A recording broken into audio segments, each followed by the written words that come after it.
Again to the Only You. Vince here at the home office and Dr. Patino in his office. We're going to chat a little bit today about men and mental illness, and in particular, what keeps most men from even accepting the fact that maybe having some mental health problems or even mental illness problems, and then eventually seeking help. Doctor, you do that on a daily basis, a lot. In fact, we were talking about it right before the show. What do you think the answer is? Why are men so hesitant to look into their mental health? Wow, that's a complicated question to answer, but we're gonna try to look at different angles of this particular issue. A week ago or so, we talked about toxic masculinity in the context of the Oscars and everything that transpired. Um, but I think that it's important to understand that a lot of what prevents men from um, at least acknowledging that they have emotions. Let's start with that, and then acknowledging that the emotions may be so intense that they're causing problems and dysfunction. Is kind of at the center of masculinity, right? In terms of you have to grow up to be strong, you have to grow up to be in charge, you have to grow up to be the one who guides and who has control of everything that happens around you, right? So anything that challenges that concept becomes weakness, right? And weakness, or at least the idea of weakness, leads into shame, leads into fear, and it leads into the person reacting in a way that prevents them from acknowledging, right? Because I can't let you see my pain. Mm. And it's really fascinating because um, that negativity and negation of emotionality that man perceives as being vulnerability really leads to the man having to express their emotions, what they consider negative emotions, like sadness, like fear, like anxiety, like questioning their purpose in life, or what am I here for? That actually gets transformed into something that the masculine ego is better able to handle, right? Like aggression, like being in control, like trying to pretend to be decisive and not being perceived as being weak. So, aggression and what some people call toxic masculinity um, actually creates another burden for that individual, right? Mm. Because now they have to maintain it. So, one of the problems with the concept of toxic masculinity is that a lot of men perceive the concept as castrating, as somebody wants to take my manhood away from me, right? So then that creates more aggression and more Mm. resistance, right? So nowadays, in the last 5 to 10 years, we've seen more resistance than we used to. I mean, if you look really statistically at the number of men that suffer from mental illness, is tremendous. I mean, you're talking about probably 6, 7 million men in the United States suffering just from depression, right? And I'm just talking about the United States. And you mean clinical progression in the sense of chemical reactions, not just a depressive episode based on a situation in their life. Well, yeah, I mean, the present episode is defined by DSM, right? That it lasts for a certain period of time, that is intense enough to cause dysfunctionality, irregardless of being caused biological, psychological, social, and most of the time is all of those together. If you look at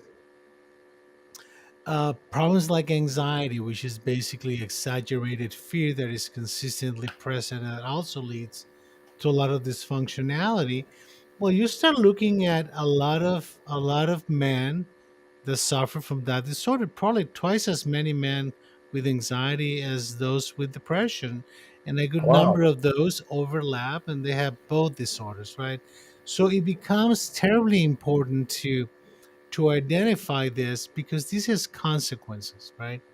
And the consequences are not only for the individual, but they're also for their small environment, which is family, and the larger environment, which is work and friends and society in general. Why is that?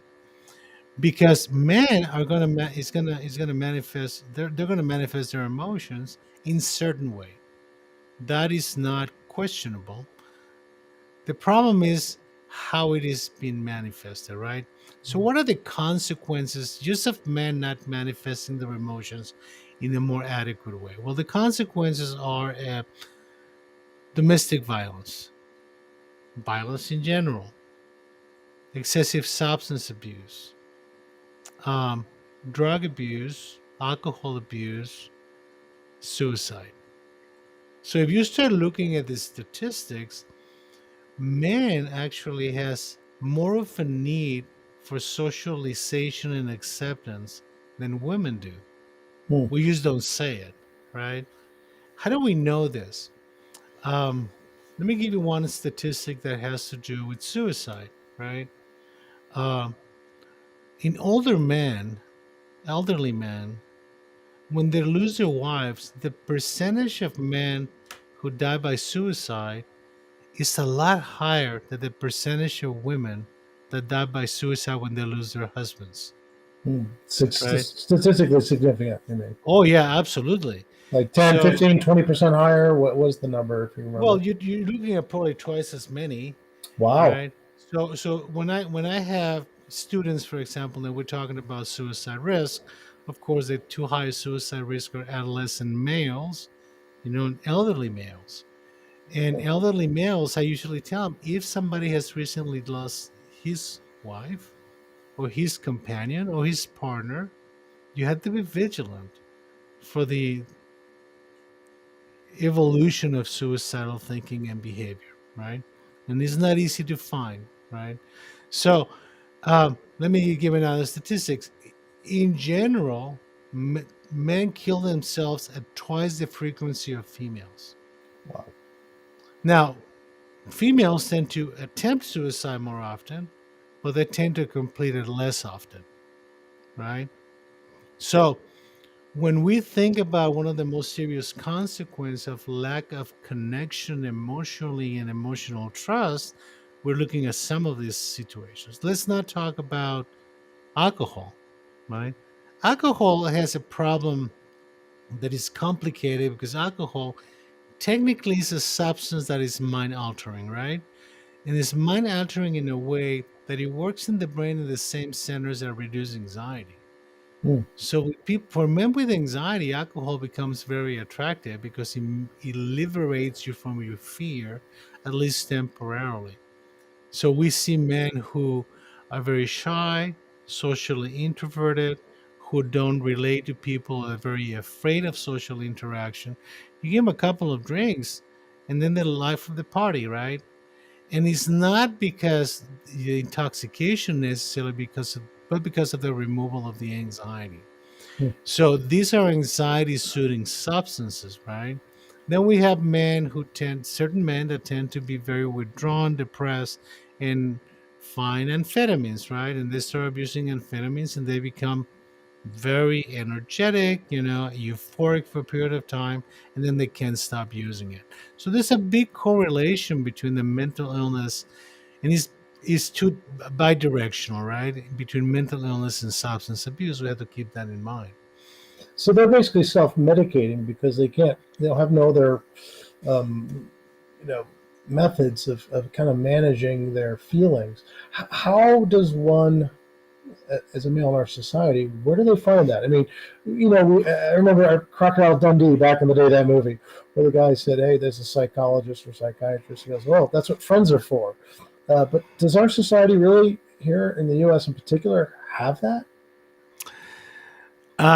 Well, we have to think in terms of how do men communicate or who do men communicate emotions with, right?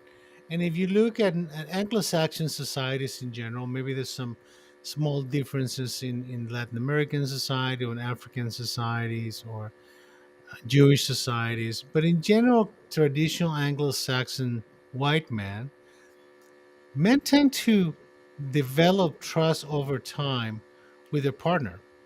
Hmm.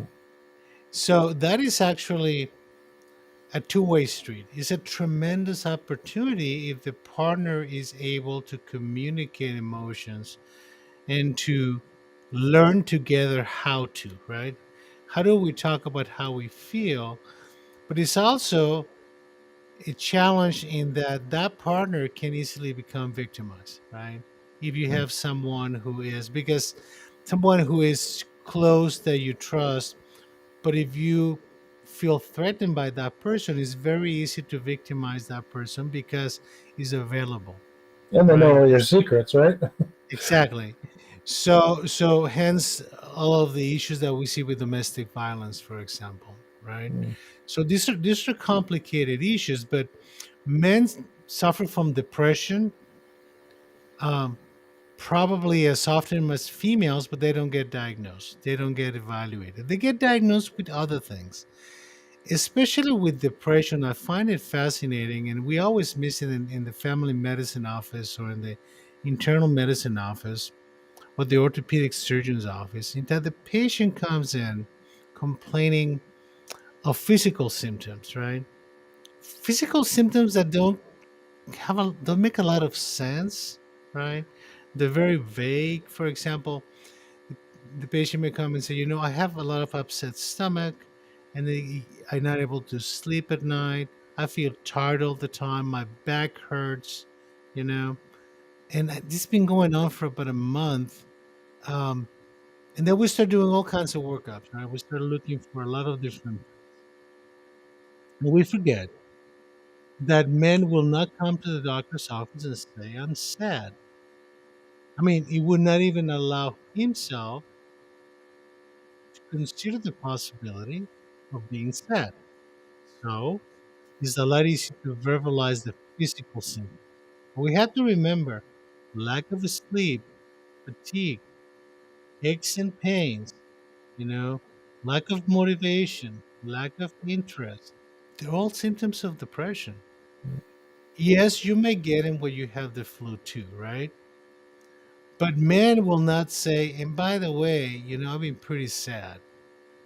So we have to put depression way up there with our differential in terms of saying, let's consider depression, you know, in patients that we don't really have a good understanding of their symptoms, right? Because that becomes an avenue to explore. Now, not everything that has to do with depression is biological. Depression is a complex biological, psychological, and social entity. But whatever we can do to connect the patient to treatment that would allow them to be better, have better functionality, then we're helping someone, right? Unfortunately, medicine has moved too far into the idea of fixing things and fixing symptoms. No, medicine is not about fixing symptoms. Medicine is about reducing the intensity of symptoms, hopefully to almost nothing, so the person can live their lives with more content and functionality, right? That's basically what we do. We don't fix a lot of things. But if we can give somebody hope, energy, motivation, and functionality so they can get up in the morning and go to work, support themselves, support their families, right? Then we kind of allowing them to feel good about who they are.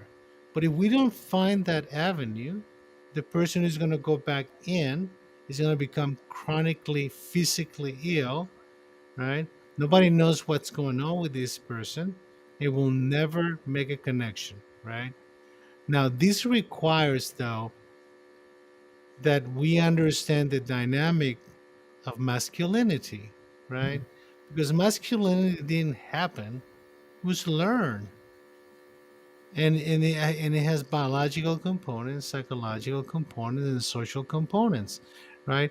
We are not that different than animals. I mean, I hate to say it that way, but we learn by watching our adults, older siblings, following, learning, and then we get to adolescence and we decide, well, now it's time to challenge the boss, right? But that's consistent. Now, there is a kind of a complicated dynamic in a relationship, in that the other person in the relationship may have a need to maintain the masculinity of their partner, Hmm. right? In order to feel fulfilled as a partner, right?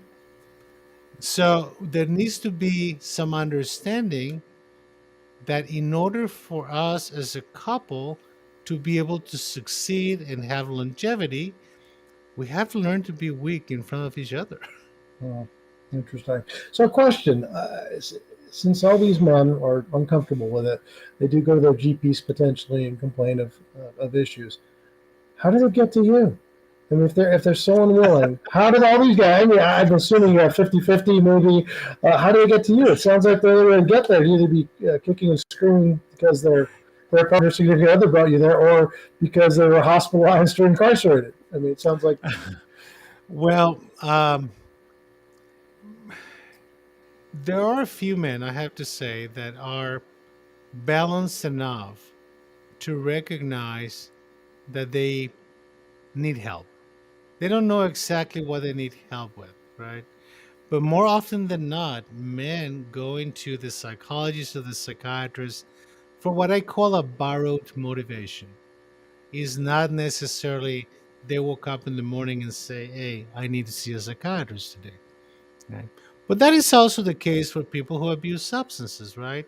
Both men and women, they don't necessarily knock at the door and say, "By the way, I want to stop using drugs." Something has happened, something has precipitated the connection, right?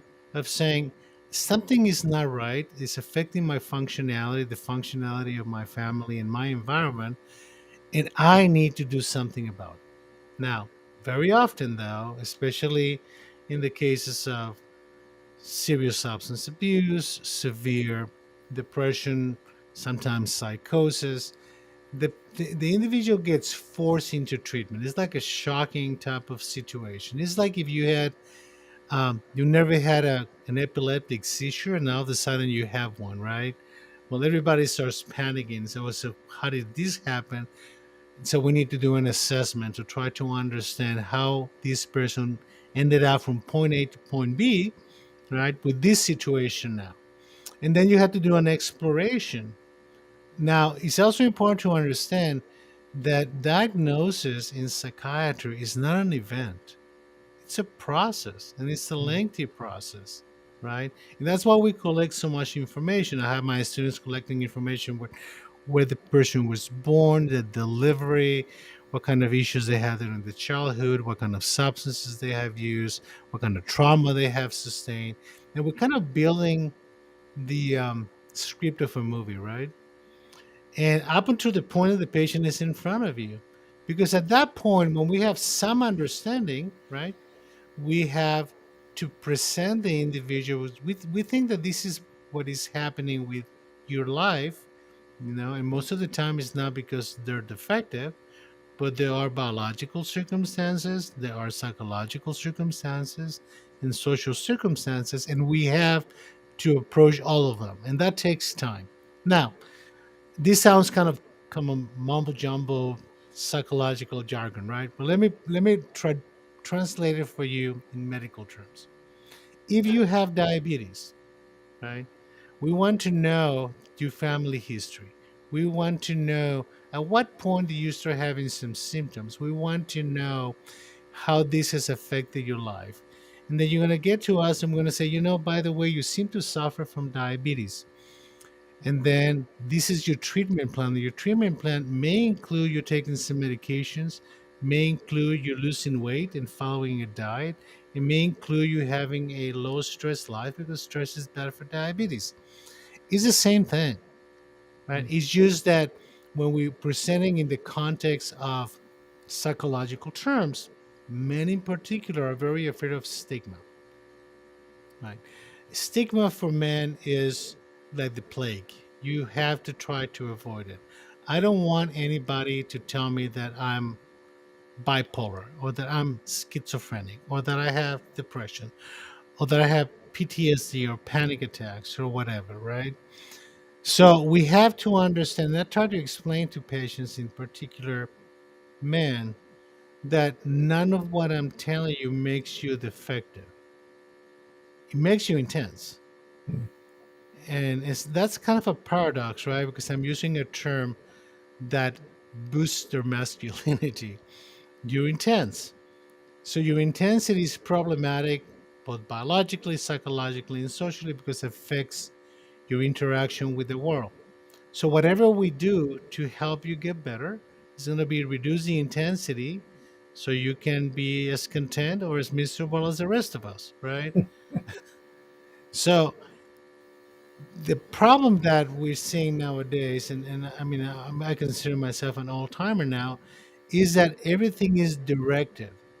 And when you tell patients, you have to do this, we never, ever should say that to a patient. Our job is not to tell people what to do. Our job is to give the patients a different understanding of their circumstances, biologically, psychologically, and socially, so they can have options. When people come to you, they usually come to you because they run out of options. Mm. I mean, So that's really what gets them in the door, right? exactly. So yelling and screaming, being violent around the house, drinking alcohol, using drugs, those were temporary fixes, but they don't work anymore. And you can see the progression downhill, right? So you start getting to the point of saying, what am I here for? Is my life worth it? Right? Am I worth it? And when you start getting into that pattern, it becomes very serious, in particular with men, because men are much more successful at killing themselves than women. So how does one, or how would one, give advice to men out there concerning that? How do they get past it? To understand that it's not about weakness. In fact, quite sounds like it's quite the opposite. To be that self-aware and say, "Hey, I need some help," is actually pretty badass, quite frankly. What are the advice to give to people out there concerning their mental health, especially men who, in particular, maybe for cultural reasons? I know Hispanics are, in particular, really not open to this. But what would you tell them? Um, I think that we need to start with whatever we have, meaning we have, as physicians, as nurse practitioners, or physician assistants, we have to be able to identify suffering, right? Not just pain. Okay, we're very good at identifying symptoms of pain, for example, but not the suffering. So we have to start asking different questions, you know, like, I know that it hurts and I know that it hurts a lot, but what is it doing to your life? Right? So you start creating the bridge of understanding, and it doesn't have to be at the psychiatrist. Most of the patients I see come from somewhere else. If I mean, they come either from the family doctor or from a psychologist, or they come from an internist or a cardiologist or an obstetrician, but very seldom. I mean, I can count it probably in one hand the time that somebody knock at my door and say, "Can I talk to you?" Right? Now, after we meet, usually they want to talk to me, but that's a separate story. That's the process of engagement. But people who has the first contact with patients, men who's suffering, we have to identify the suffering. And the suffering is not the pain. The suffering is, how is this creating dysfunction in my perception of me, my perception of myself, right? I'm failing. So stigma and failure are very unacceptable for men in particular, and it's part of the toxic masculinity, if you may. And so we as men have to carry the burden of masculinity, if you want to look at it that way, right? So in order for people to be able to help and to open the door, you have to be empathic to the burden of being a man. If that makes any sense, right?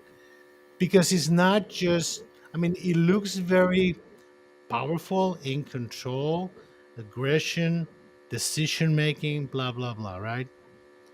But you don't know what's underneath that. And underneath that, not unusually, especially with people that have dysfunctional personalities, There's a lot of loneliness, a lot of emptiness that they don't want anybody to touch. So you have Question. to listen to them.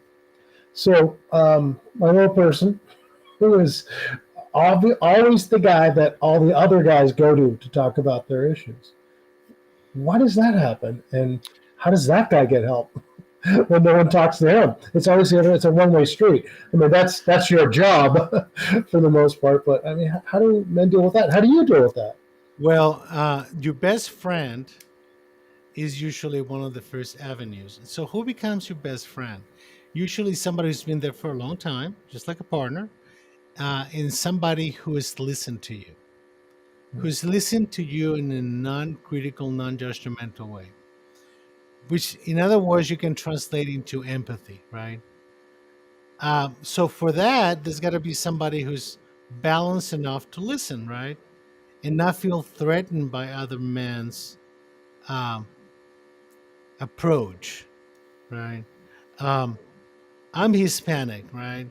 When I came into this country in 1985 and I started treating psychiatric patients and went to my psychiatric training and my psychotherapy and all of that, I learned that I had an issue with allowing um, homosexual men to get close to me. And that Hmm, was very cultural. So I had to learn, right, that homosexual men are no different than me, right? That the problem was me, not them. I could, I mean, unconsciously exercise rejection to keep him at a distance, but it wasn't until I treated a good number of homosexual men that I actually made it my task to treat homosexual men and lesbian females, hmm, right? For most of my training, because I needed help.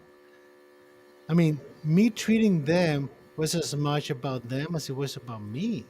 hmm, Because I came to this country with huge biases, right? So, in order for me to allow myself to be empathic with the suffering of somebody I'm biased against is almost impossible. So, I had to go to the process of learning to my supervisors and embed myself in the idea that I can, right? So, can we get over bias? Yes, we can, but it's not easy though. But the first step to get over bias is to recognize it, right? So, not only recognize who I'm biased against, but who is biased against me. hmm, Race, for example, right? I mean, when somebody's being racist against me because I'm Hispanic, um, I have to listen to what they're saying and understand their problem, not mine, right? And not feel that I have to fix them or that I have to change them because they don't have control over my options, right? So when we're dealing with men, we have, I mean, this is going to sound really bizarre, but we have to get past the toxic masculinity and become emotionally intimate with another man. That's a challenge hmm, for most men, right? How do we become emotionally intimate with another man? So, the best second thing, or maybe the best first thing, is somebody who they have allowed themselves to be intimate with, which is their partner. So, w- invariably, regardless of culture, their partner is going to be the one who's going to carry the burden of listening, right? I mean, I can't tell you how many times I've treated many women that have been victims of violence and domestic violence, and invariably they empathically understand the pain of their victimizers, and wow. that sounds pretty backwards, right? But the reality is that they consistently ask me, how do I help them, Hmm, right? Because they can feel it, they can be part of that process, even though I have to tell them you can help them but you can be safe, right? Because in that process of intimacy, sometimes you try too hard, okay, and put your life in danger trying to help someone who feels very empty, feels very lonely, feels very scared. and it can only manifest it by violent ways. Once again, just the complexities of being male. We all often hear about people talking about being a female with the hormones and all this, but there's a complexity about being male socially. Like I said, as we've been brought up, our society telling us how to act a certain way, and I think maybe with some of the guidance that you provided, it's time to slowly change that. If we can be more empathetic and understanding, and open up and realize that showing our emotions, or not necessarily running around crying, but just being open to how we feel and being honest about it is a pretty important step in that right direction. Would you agree? Absolutely. And I have to remind everybody of this: the toxicity of masculinity is the burden of man, not the burden of anybody else. Okay. So if you want to help men with their masculinity problems, be empathic to it, Yeah. not rejecting of. Right. Once again, Doctor, much Thank appreciate your you. wisdom and time. We'll talk to you all next week. Thanks. Thank you, everybody.